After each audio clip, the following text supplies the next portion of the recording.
Hey, this is Social Socialite back at it again. Thanks so much to all of the wonderful new subscribers. I really appreciate you hitting the subscribe button, smashing the notification bell. You know, I'm out and about enjoying some Sunday sun, and I just want to go live, not because I expect anybody to be awake. I know a lot of you guys are in the States, and right now it's probably currently about 7:30 in the morning. So unless you're coming off a late one, you're probably not up at all. So for everyone catching this on the restream, I just want to say thank you to everyone who subscribed recently. I really appreciate you. If you haven't subscribed, what are you waiting for, darling? Hit that subscribe button, smash that notification bell. So when I get to running this mouth, you are in the loop. You see the title, you know what time it is. Individual needs versus community needs. Now, this video or this live stream is kind of inspired by another male YouTuber who has an issue with Kevin Samuels. Now, I don't know Kevin Samuels personally. This is why I only take his content on face value, because at the end of the day, it's the information I want. It's not really knowing him personally. Now, if I'm really going to dig deep into his content, I definitely need to think about what he's saying from a background perspective. But in terms of who he is as a person, I'm not delving too deep into that. I know a lot of people have an issue with the fact that he's been divorced twice, but he's out here giving marriage advice. I'm like, if he's done the work to figure out why his marriage broke down, and if he did everything he possibly could but his wife wanted to leave, then that's her right, and that is what it is. Now you can argue he picked two women twice, but again, he does make a good point when he says a lot of women listen to Steve Harvey, who's been married several times, like twice as many times as Kevin. So why is Steve Harvey's advice valid but his is not? And the answer is simply because Steve Harvey tells women the things they like to hear. He's likable as a person. He's not really hurting their feelings. He's not really challenging them. And so, of course, they're going to like him, compared to someone who is, like Kevin, who is very much from that red pill arena. And Kevin is going to give a harder truth to these women who don't want to hear the truth. And this male YouTuber has an issue with something that Kevin said. I watched the live stream. I watched the replay live, and I know one male, one female YouTuber has commented on one lady calling in who said, I think she's a single mother. She's in a relationship with a guy, and she doesn't want to be sexually active. And on that note, I had to agree with these guys who are critical of Kevin, because my personal stance is you shouldn't, you have to be very careful here. You have to be careful to what extent you define yourself by your past mistakes. And the reason why I say that is simply this. And I'm going to actually do a video on single mothers. I might actually try to do a pre-recorded thing as opposed to a live, because I want to get some images in there. The reason why brothers have an issue with single mothers is for the same reason. If you go into a building that's poorly designed, you're critical of the architect. Buildings don't just happen.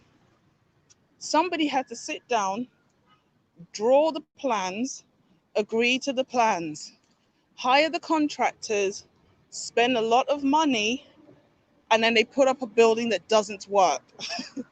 We've all been to those buildings where it's like, it would have been better if you knocked down the original building and then just built a functioning building, as opposed to continually adding and augmenting what's here. And now this layout doesn't work for anybody. And the tangible evidence of these poor quality decisions and that lack of planning and forethought is evidenced in a building that doesn't work. And it's exactly the same when we talk about women who have children out of wedlock. The tangible evidence of a successful marriage is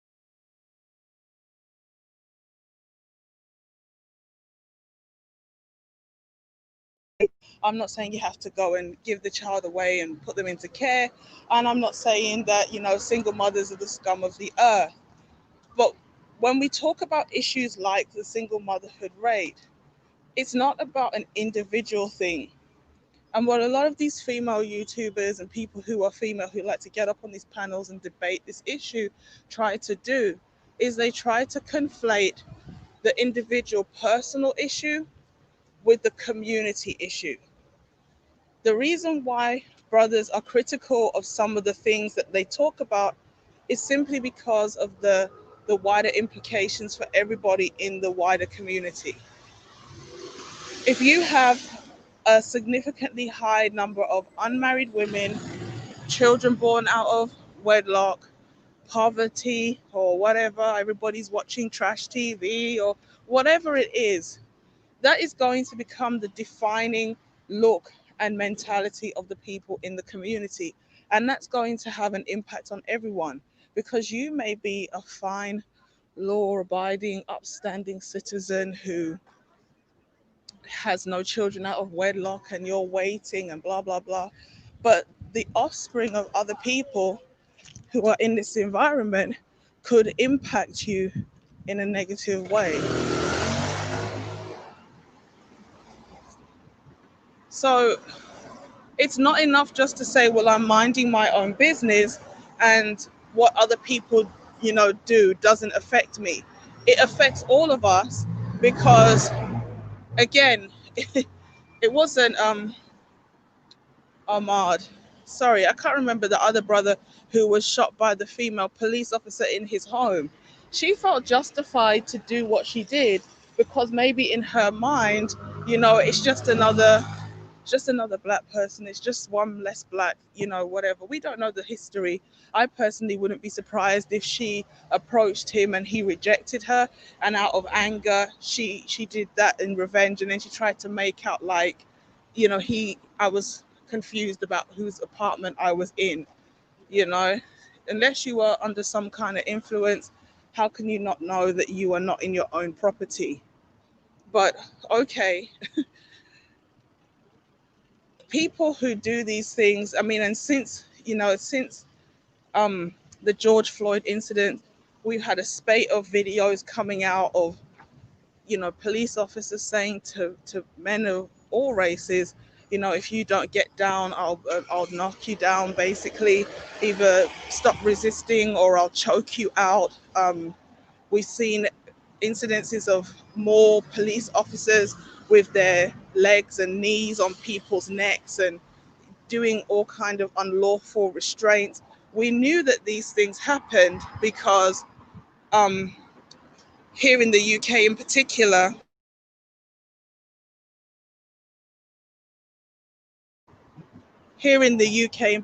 for years we've been campaigning because we have an issue with people dying in or shortly after being released from police custody.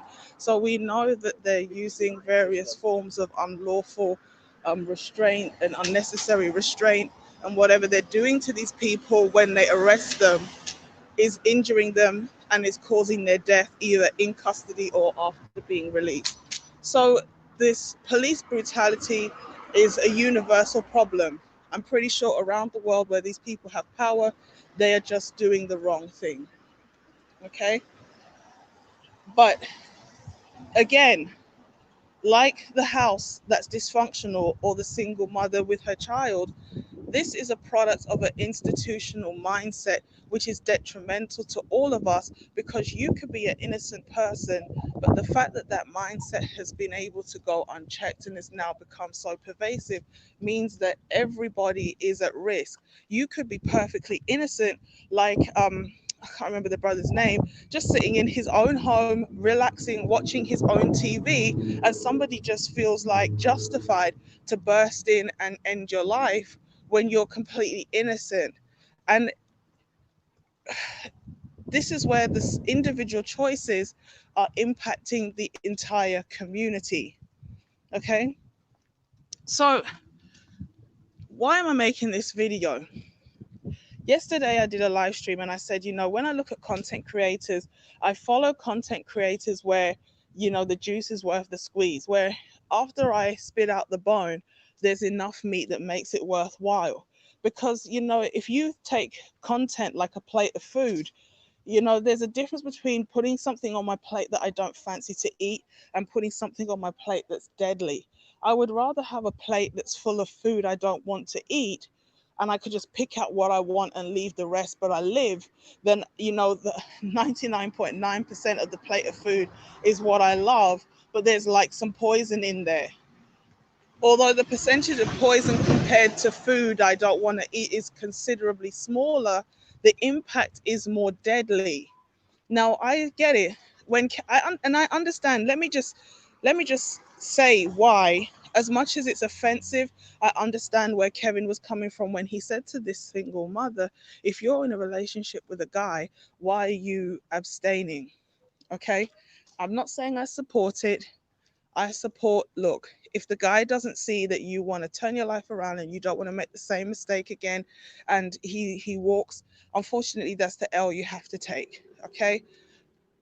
And it's like, you've evidenced that you had no problem giving your body to a man who wasn't committed to you and who left you with this child. You are quite happy to have unprotected sex and bear the child of a man who wasn't worth it. And I understand why women, they they actually do categorize men as well. The men that they want sexually just for fun, they are going to be available to them. And then the men who they actually see long term prospects with, they're more likely to make them wait. And I saw this in Real Housewives of New York. There's a lady in that show called Sonia. And Sonia was like,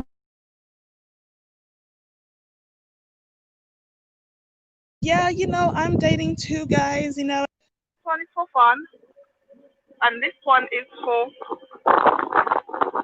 And this one is somebody who I take more serious.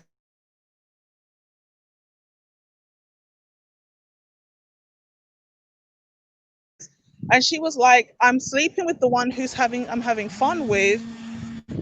Don't want to have fun with, I see as more of a long-term partner. And as much as that sounds bad, because it's like you should um give the one who is serious about you the draws if you're going to give it to anybody. I understand why, because it's a bigger commitment. It's a bigger commitment to, how can I say, it's just a bigger commitment when you really see a long-term future with the person. When you don't see anything with that person, it doesn't really matter what they have going on in their life. It's kind of like when a man categorizes a woman into three types. Sometimes when it comes to long-term commitment, he's willing to forego some of the highness in looks because he understands that the looks will fade regardless of how beautiful the woman is when you initially meet her. But there's a lot of women out there who are extremely beautiful, but they're just not fun to be around. They're a nuisance and a nightmare.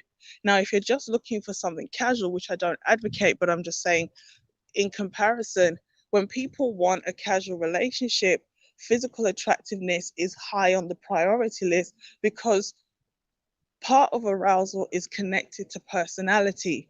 The more you become connected to somebody, the more you want to be intimate with them. So, for you to be able right out of the gate to be intimate with somebody, their physical attractiveness just has to be extremely high, that, arousal is instantaneous. But when you're talking about a long term partner, it's not just about the physical. You have to be able to see yourself merging your life with that person's life. And so for that reason, um, people who want to be in committed relationships are not always crazy on the looks because they also need the character to be there. So Sonia actually came out and said this. I've got two guys on the go kind of thing, and one is for fun and one is serious. And I let the one who I think is serious take me on all these dates and things, but the other one is like, we're just having a good time, but I know there's no future. And as much as I don't agree with that lifestyle and I'm not supporting that, I understand it. And the reason why a lot of brothers who are in this position, they're not pleased, is because it's not fair on the guys who are committed, that they end up having to, I don't even want to say it, but we've got to keep it all the way 100. They don't want to feel like they're getting the guys who these women really wanted sloppy seconds. Okay, they don't want to feel like I have to pay for what other guys are getting for free, because you're coming to me with all these stipulations and requirements. You're coming to me with all these high standards. You're making me wait for something that you gave to a lesser man for free. How does that make sense? So when Kevin said to the woman, if you have a child out of wedlock and you already have been sexually active or maybe sleeping around, you had no problem to give your body and your womb to a bum, and now you're trying to make a productive man wait for it. It's like, how does that even make sense? That's where he's coming from. Now, on the surface, it sounds disgusting, but that's why, even from ancient times and in other cultures today, they still value and push for women to abstain, because you can only give that thing away once. And you can say, well, I mean, this is what alimony is all about. Okay, this is what the child support and the alimony thing was supposed to be all about. That you gave your best years to a man, you gave him his children, and you forgoed all others to be committed to that man. So, seeing as if the relationship doesn't work out, you've now passed your best years, you have to be compensated for that. That was the purpose and the point of giving women alimony and child support and spousal support, because the things that they maybe would have accomplished, or the men they would have met, you know, after meeting you and committing to you, those women have lost out on that opportunity. So they need to be compensated. And obviously now the system has caused men to be exploited, which is one of the reasons why men don't really, they don't really want to get married. So these YouTubers are very critical of Kevin's advice, but they even, especially the male YouTuber, he's supposed to understand why Kevin said what he said. On the surface, it doesn't sound nice to say to a woman, you should give it up. I wouldn't have personally told her that, but I would have let her know, look, you have to take that L, because even if you were sleeping around, you're not bringing another man's child into this relationship. You're not bringing another man's commitment and responsibility into your relationship. But even if you could lie and convince him you were a virgin, the child is proof that you're not. And if the guy who you had the child for is lesser than the guy who you are now trying to make wait and pay, it's like you're trying to make me pay a high price for something that's secondhand. It's like, why would I do that? And I don't want to be like so cold about it, but that's how guys feel about it. And that's why we have to counter this culture of the um the baby mamas and the single mothers and the you know you should just love me for who and what I am because I'm female with a vagina mentality, because women are devaluing themselves and even erroneously believing that they can compensate what men don't want for things that they do want. It's okay if I have a child. It doesn't matter if I'm overweight. It doesn't matter if my body count is into 3 digits. It doesn't matter if I have a bad attitude and, the blah, blah, blah, because I've got a degree and a good job and I make my own money. It's like everything I want, you're not giving me. And the things I don't need, that's what you're leading with. And that's why so many successful women, especially black women, they're not able to settle down because they just refuse to hear this. Now, the reason why I support the work of the manosphere and I support the work of people like Kevin is because we're talking about a community. Some people actually want to see Black people doing better. And this is where the whole a little bit of poison versus a lot of food I don't want comes into it. I'm not disputing that some Black women would be better off with a white man. I'm not disputing that there are Black men out here who have issues or that colorism is not a real thing. But we know that the colorism argument is a little bit disingenuous because all things are not equal. If Black women were as submissive, as cooperative, as fit and friendly, as, wife material esque as all other races of women, and the only defining or differentiating factor was color of skin, I would say yes, colorism is a huge problem. But if that's not the case, and you know that, um, and we know that's not the case, that Black women are not as cooperative and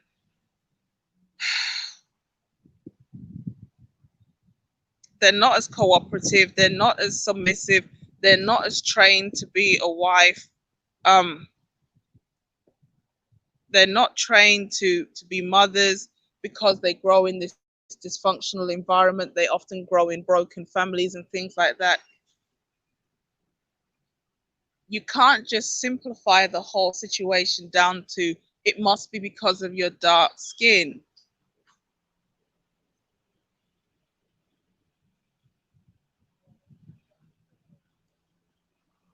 That's the problem that I have with this argument. It's not just about your dark skin. The dark skin has become associated or synonymous with the obesity and the belligerence and the children but no men and leading with accomplishments.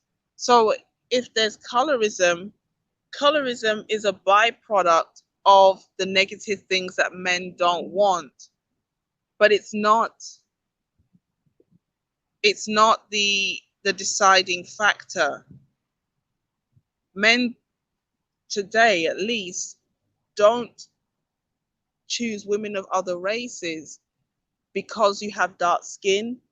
They choose women of other races because a dark skinned woman is associated with certain behaviors and characteristics that these men don't find desirable. It's like, I don't know, it's like a YouTube video with a catchy thumbnail. The videos, you have two videos, same topic. One has a catchy thumbnail, one doesn't. Which one are you more likely to pick to click on? It's obviously the one that looks like it's going to be more fun. If the stereotype of a non-Black woman is that she's submissive, cooperative, da da da da, even if she's doing the exact same things as the Black woman, her reputation has gone out before her, which gives her an advantage over the Black woman. And this is why I did a whole video called No One Destroys the Image of Black Women Like Black Women, because we are the ones that present ourselves in a bad way, and then our reputation goes out, and that causes our men not to find us as desirable, or they're less likely to want to take a risk. Now, yes, 80% of Black men are with Black women, and that's because a lot of Black men don't necessarily travel, and most people date within their race. Every race has its issue between the genders. So most people are with people that look like them. But of course, there is obviously there is a growing number of people who feel like they want to date out of the Black race.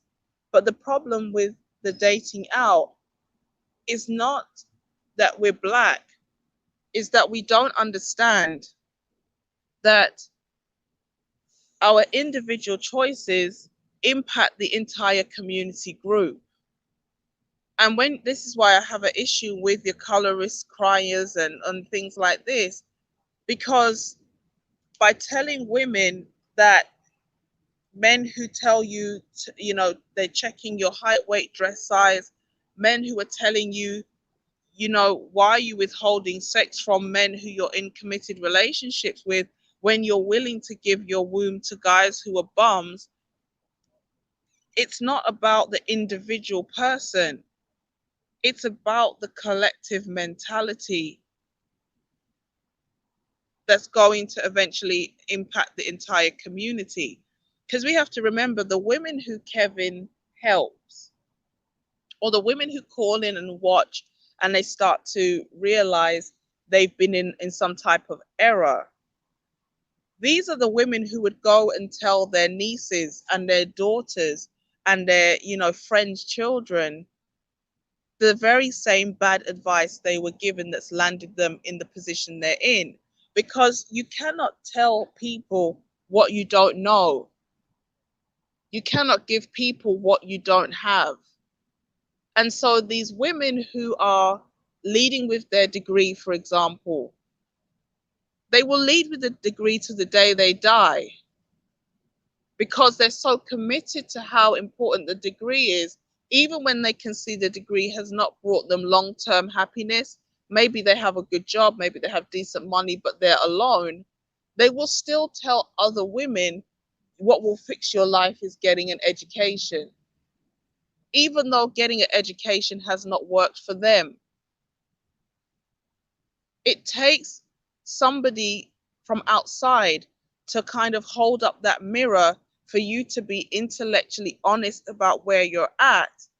And that is what will help these women to kind of come to the realization, I need to stop taking this bad advice for myself, but I also need to stop giving it to other women. Because the bad advice that we have and the bad attitudes we have, they were given to us by other people. Even our fears and contempt for black men were fears that were given to us by other people. Because even if you want to say, I've been through a lot of things at the hands of black men, the question still has to go back to your upbringing. What were you told about black men? Why you ended up in this situation? This is why I kind of don't see April Mason as the same as I would a Chrissy or a Chrysalid.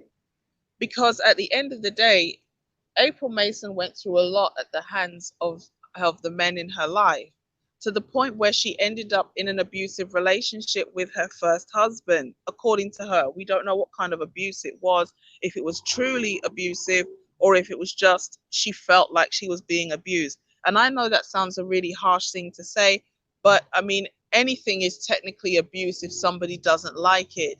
So we have to be careful to what extent we overinflate what we believe to be abuse. But on face value, she says that she was in an abusive relationship with her first husband. And I'm like, well, of course, that stands to reason because you hadn't healed, you hadn't done the work. And now you're coming from a background where abuse is normal.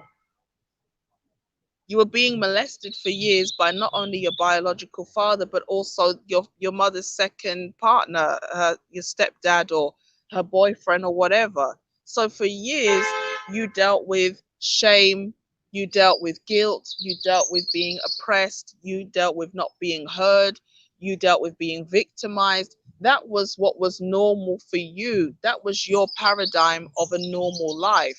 So in terms of functioning, the familiarity of that dysfunction is going to cause you to attract men equally dysfunctional. Although you are now an adult who should go and look for a healthy relationship, your mind state is not healthy because your norm is warped.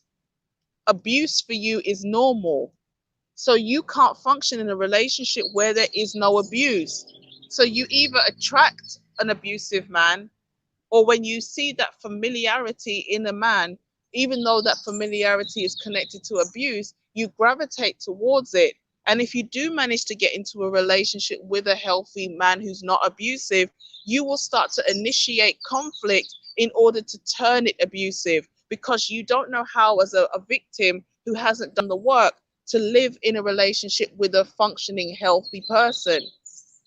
And April Mason then said, I had to look at myself and realize the problem is me. I'm the consistent factor in all of these relationships. Therefore, I have to do the work to make myself healthy so that I can live harmoniously with a healthy man. And after she'd done the work, now she's attracting high value black men, despite the fact she's been through so much at the hands of black men. And Chrysalians and your Chrissies and your Parises and all of these people, when they're giving you excuses, they're cutting off your brain's ability to find solutions and get yourself out of problems. That's one of the reasons why I have so much contempt for these content creators, because it's kind of like that plate that's 99.9% food that I want to eat, but there's a spoonful of arsenic in there. There's some good poison. The poison is so detrimental that it doesn't matter how much the rest of the plate is healthy food I want to eat.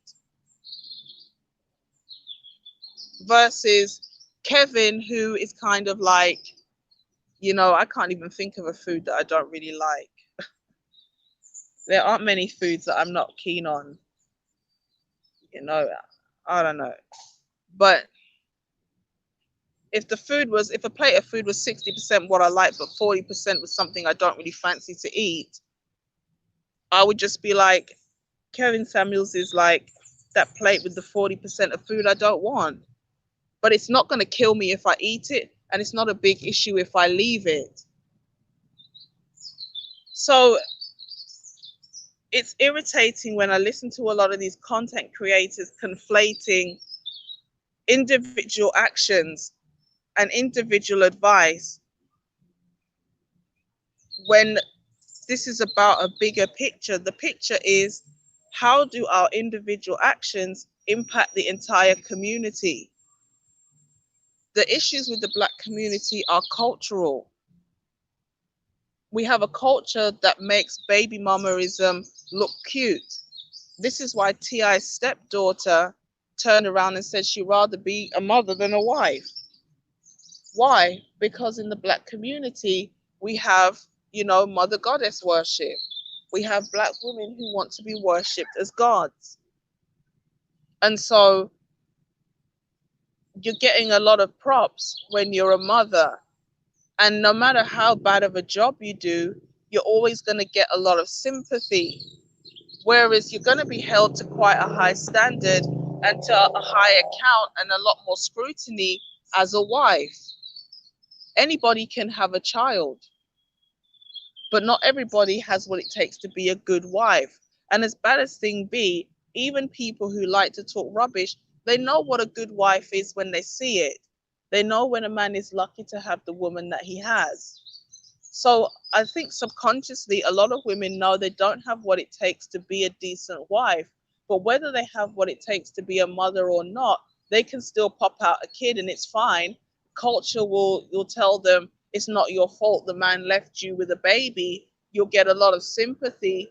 And even if you do a bad job, there's always someone else to blame. As much as the long-term implications of having a significant number of people born out of wedlock is so high, because we've minimalized it as if to say, a child born out of wedlock will always be a baby, like a doll that we can just carry around and dump wherever we feel like. And when we're ready to play with it, we pick it up. And then when we're fed up, we just toss it to a side. Although the implications are so much more significant with a baby than a marriage, because you and a grown person, you're both grown. If the marriage doesn't work out, you can just go your separate ways and get on with the rest of your life. But when you have a child, you have a commitment to that human being for the rest of your life and a responsibility. But in our culture, we don't see it that way. That's why these women would rather pick being, mothers over wives. Because to be a wife takes more work than to become a mother. So I know this concept of high value men and is kind of the buzzword of the day in Black YouTube.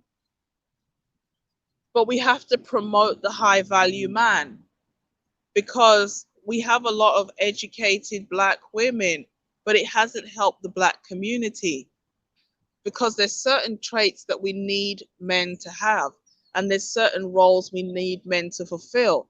And if you continually push this notion that the high value man is a demon, the high value man is dangerous, what that's ultimately going to do is tell black men it's okay to be a bum. That's what we have already. Because in cultures where productivity is a trait of sexiness, the men aspire to be productive because that's how they get access to women. This is why I did a video called We Create the Men We Complain About. If you glorify thugs, bums, guys going to prison, they can't speak properly, they sag their pants, they have no skills apart from in the bedroom, what do you think men are going to do? They're going to do what they feel they have to do to gain the most amount of sexual access. So women have to raise their standards, but they need to raise their standards in such a way that puts pressure on men to be better, not raise their standards where you're demanding things from men who haven't been raised to produce those results. There's no point saying to men, I want you to be a leader, if that man has been raised by a female. Because just like the building that is not well thought out, that man is a product of female thinking. And he's also a product of an environment that's dominated by women. He doesn't understand what it is to be a leader because he spent his whole life following behind women. Like April Mason went into an abusive relationship because she had an abusive childhood. A man who's raised in a female dominated environment is going to look for a domineering woman to follow behind because that's what he is used to. And the bottom line of the matter is a lot of black women, they just don't want to give up that power and control because they're afraid of men.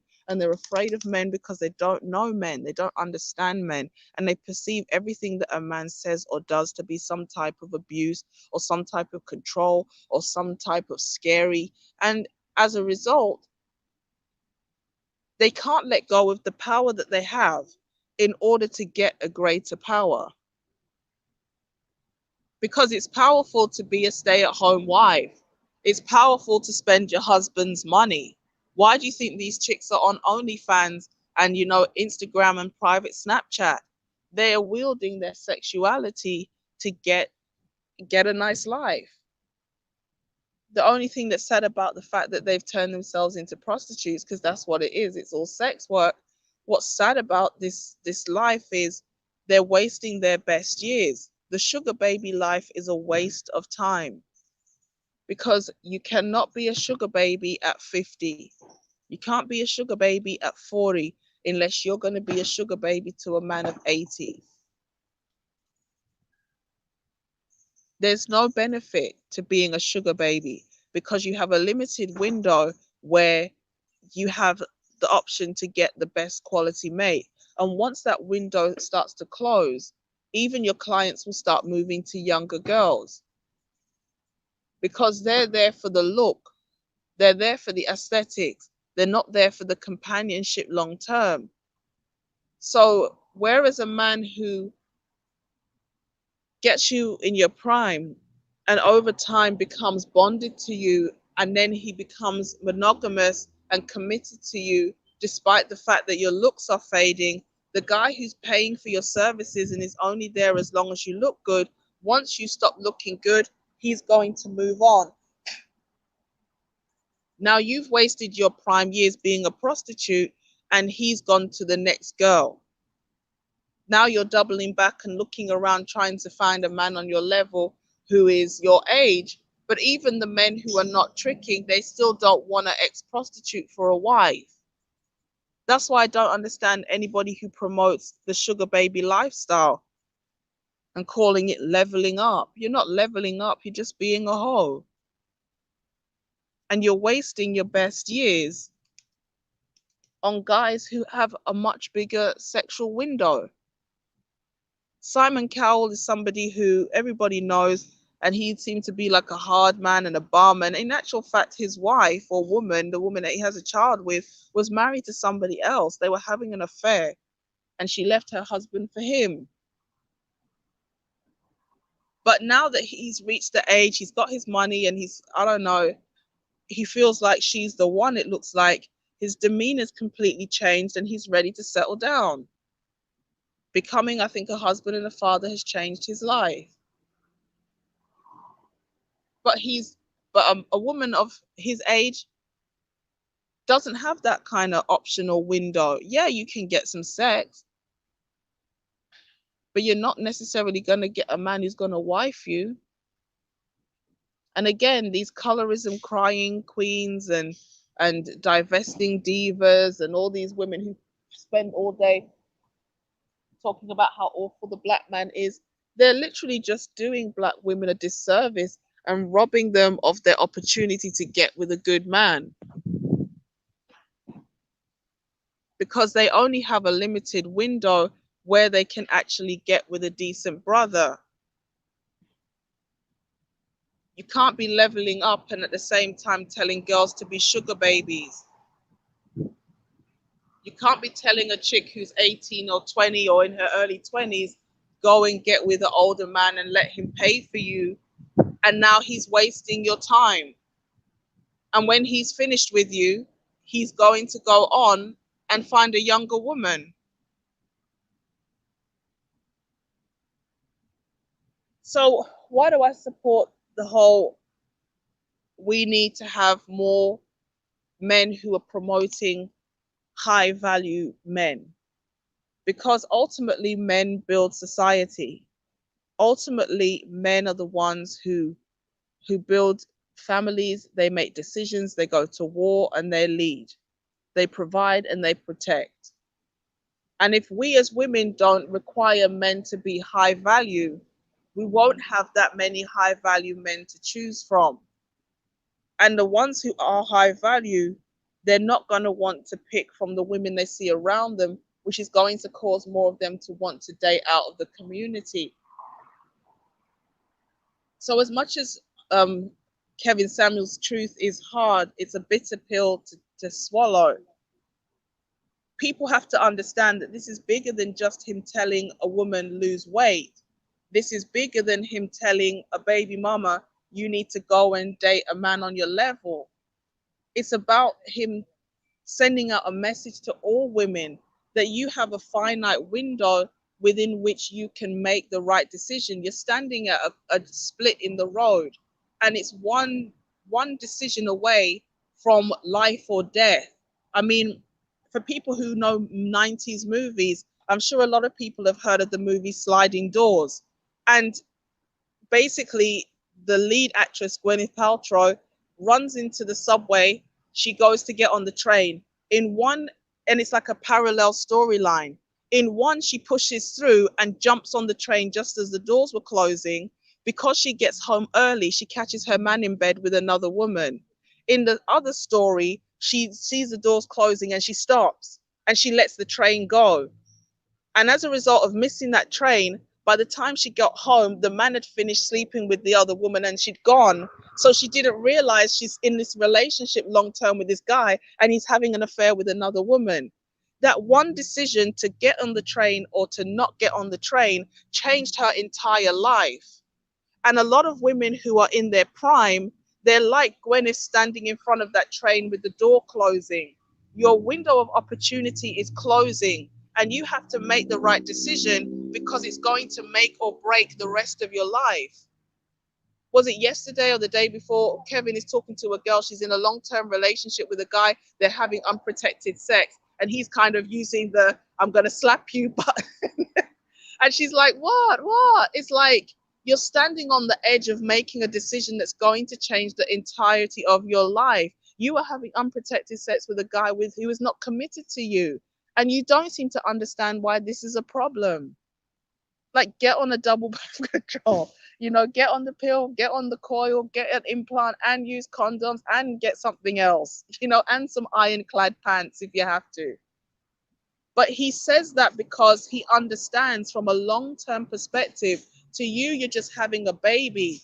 But 10, 20 years down the line, when you're out here past your prime, you're not going to be able to find a solid man who's going to want to take on that responsibility. And that's not because, a lot of people, I mean, we know that the word bastard means child out of wedlock, fatherless child, whatever. It's not because you're this, that, and the third. It's not because you're the scum of the earth. but it's because it's a responsibility that a lot of men, especially now, don't want to take on. If a lot of men don't necessarily want kids of their own, why are they going to want to take on yours? So don't sabotage your own future by saying it's okay if I just have a baby. And again, these women who give these females excuses about their weight, about their attitude, and it's not that they don't mention it, but they don't drive the point home hard enough that your highest value is your femininity, it's your chastity. And again, why is chastity so important? Because the bonding hormone for a man is a slow burn hormone. It's like heroin addiction versus weed addiction. I'm not advocating taking drugs, but they say you only need to take heroin, or if you're in the States, maybe you would say heroin. You would only have to take that once, maybe twice, to have an addiction that will wreck your life. You will go from a normal looking chick to drawn out prostituting yourself for 10 and 15 pounds just to get that drug after one or two hits. And you could smoke weed every day and be like, I'll take it or I'll leave it. And then after a while, you're like, man, I haven't smoked weed for a long time. And before you know it, you don't even want it anymore. One hooks you, one doesn't. The bonding hormone for a woman, oxytocin, is like heroin. You only need to be like, it's such a high that you're hooked. But the bonding hormone for a man, it takes way longer for him to feel like, I really want this woman around and I'm going to keep her. This is why a man could have a sexual relationship with a woman and it's just sex. But a woman, she can have something that's a situationship, you know. It's not even committed or defined, but she believes she loves him. Why? Because the strong chemical reaction in her brain is causing her to project feelings onto that man that he doesn't have. But she's so invested, she convinces herself he's that invested as well. So now you have a problem where this woman has given her heart, she's bonded to this man. When that bond breaks, part of her is I don't want to say goes with the man, but we call it heartbroken. When you keep making that bond and breaking it, every time that bond forms, as it breaks, the ability to form the next bond weakens. So whereas promiscuity really negatively affects women, it doesn't have the same impact on men because men are not that emotionally invested when they're having casual sex. And because we live in a culture where women are telling other women, men and women are essentially the same, they are doing the WAP thing. Man, the video is coming. I'm just compiling evidence because it's getting crazy out here. No one cares if you've got a wet ass pee. And 5 other billion, well, not 5 other billion, because some are minors and some are elderly, but so are a significant number of other females on the planet. And so what? But I mean, the whole point of that is trying to inflate the price and the value of vagina because a lot of women, that's all they have to offer. So now they're trying to convince men that it's all about getting the one with the best. We'll see, that's what it is. So Kevin Samuel's work is important, and I accept even the harsh way he handles these women because these women are going to go out into the world like a ticking time bomb, just polluting other females, not necessarily maliciously. I know the sisterhood of failure is a real thing. I do know that women sabotage other women because of jealousy. That's a reality. Because again, one of the women called in and she was like, I carry my weight well, and people say to me I look good even though I'm big. Yeah, a lot of women, they do look, I shouldn't even say this. Are they unattractive because they're plus size? No. But give it a year, 2, 10. How is it gonna be? How is that impacting your quality of life? How is that impacting your physical and your mental health, your self-esteem? It's not just about the aesthetics. And the same woman who is overweight is going to say, it doesn't matter, just have another plate, just have seconds. So what if you like a little bit of cake? So what if you like to drink a lot of wine? Who's to tell you what you can and can't enjoy? Well, 10 years down the line, when you've got diabetes, you're not going to be thanking that person for telling you have those second helpings. But we don't look at it like that because we're so conditioned by other women who tell us the wrong thing, that the people who tell you don't eat that second plate of food hate you. We're told that those people just want some rakes, and they like when you're underweight, and I don't even know. They just put fear in your mind that these are bad people for telling you the right thing. But let's put men out of the picture. How is your quality of life when you're this size? How easy is it for you to run around after your kids? I watched this episode of 600 Pound Life with this black woman. She had 3 children from her sister, who had children with the wrong man who's beating them up.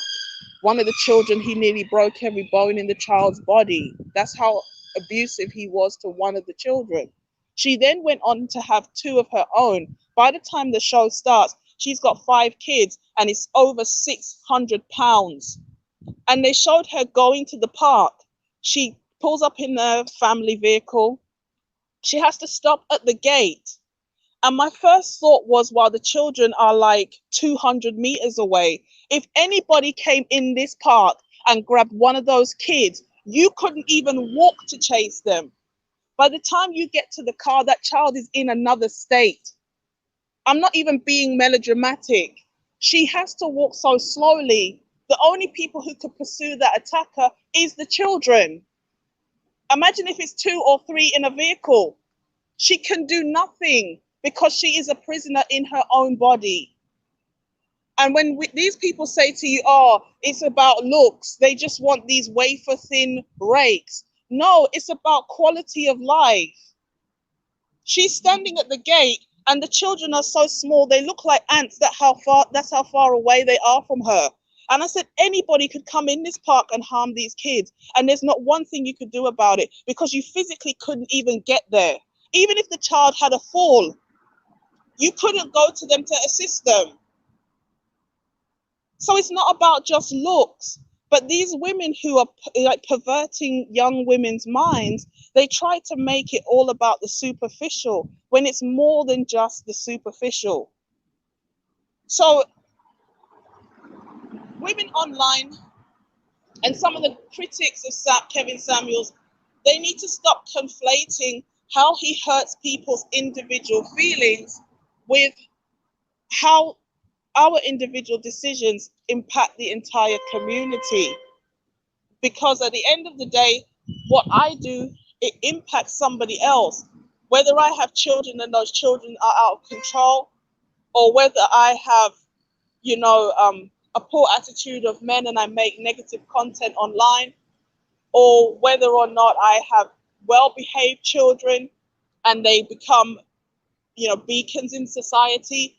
What I do impacts others, and what other people do impacts me. And the way we are all perceived by people outside of the community, it impacts us all.